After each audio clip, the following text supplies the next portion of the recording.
Dictation start होगा 5 second बाद। Ready start. केंद्रीय माध्यमिक शिक्षा बोर्ड यानी CBSE की 10वीं कक्षा का परिणाम आने के बाद यूपी बोर्ड की हाई स्कूल और इंटरमीडिएट परीक्षा का भी रिज़ल्ट आ गया। कुछ अन्य बोर्ड परीक्षाओं के परिणाम भी आ चुके हैं। जो परिणाम अभी तक आए हैं उनमें प्रतिभाशाली छात्रों की बड़ी संख्या दिख रही है।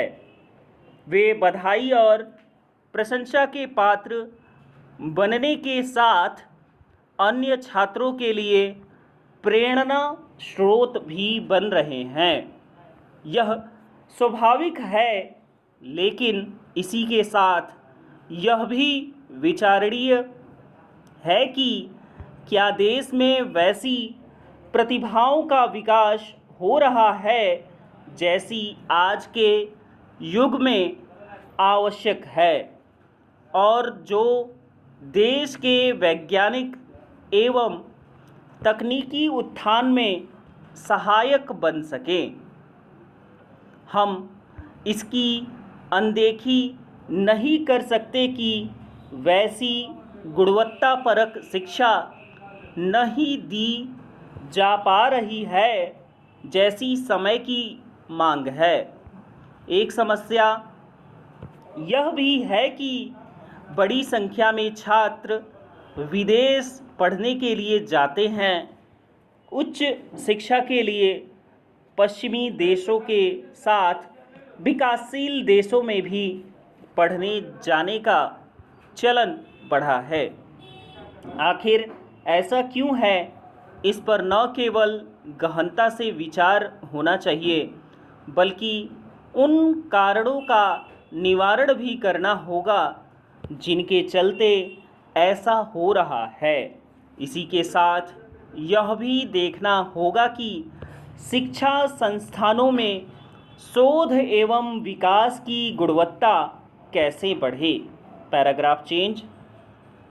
भारत शोध पत्रों की संख्या के मामले में तो तीसरे स्थान पर है, लेकिन उनकी गुणवत्ता के पैमाने पर कहीं पीछे है। इसका एक बड़ा कारण यह है कि भारत अपनी GDP का 1% भी शोध पर खर्च नहीं करता, जबकि कई विकासशील देश 4-5% तक करते हैं। शिक्षा संस्थानों में उन्नत प्रयोगशालाओं और प्रशिक्षण का अभाव भी गुणवत्तापूर्ण शोध में बाधक बन रहा है।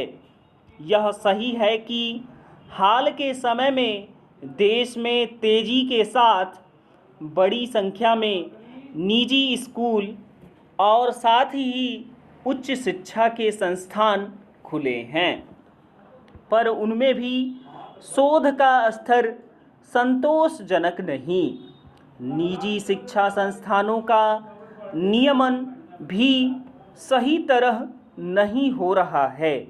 इसका एक उदाहरण निजी स्कूलों की मनमानी का राष्ट्रीय मानवाधिकार आयोग की ओर से संज्ञान लिया जाना है।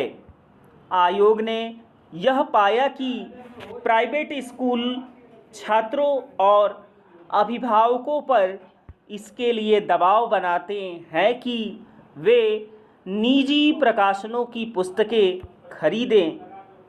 आयोग ने इसे लेकर सभी राज्यों को नोटिस जारी की है। कहना कठिन है कि इस कदम के कोई सकारात्मक परिणाम सामने आएंगे या नहीं।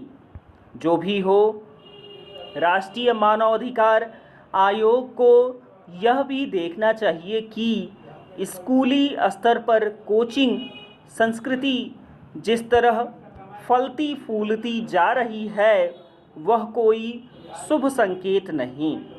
पहले प्रतियोगी परीक्षाओं के लिए शुरू हुई कोचिंग ने एक उद्योग का रूप लिया।